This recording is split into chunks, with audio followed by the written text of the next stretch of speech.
Matagumpay na naaresto ng Manila Police District ang dalawang lalaking sospek noong umaga ng Abril 7, taong 2026 sa Tondo, Manila. Kinilala ang mga sospek sa kanilang alias na Moymoy at Sagyat. Nahuli sila sa PAS compound ilang oras lamang matapos ang insidente. Tinutukan ng patalim umano ang biktima at nagdeklara ng hold up. Kinuha ng mga sospek ang kanyang cellphone, 2,000 piso at wallet na naglalaman ng mahalagang dokumento at agad na tumakas ang mga ito sa maagap na pagtugon ng mga tauhan ng Rahabago Police Station. Ito ay nagresulta ng mabilis na pagkakakilanlan at pagkaaresto ng dalawang sospek. Patuloy naman ang follow-up operation ng pulisya para matunton ang isa pang sospek na kinilalang si alias Dodong na kasalukuyang pinaghahanap.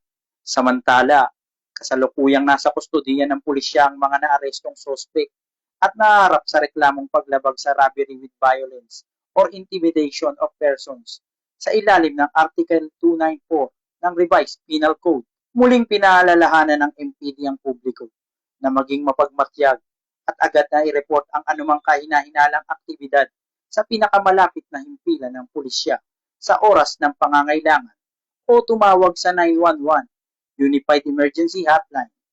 Dito sa Manila Police District, ako si Police Staff Sergeant Lionel Morpon, alagad ng batas, taga-taguyod ng Balitang Pulis.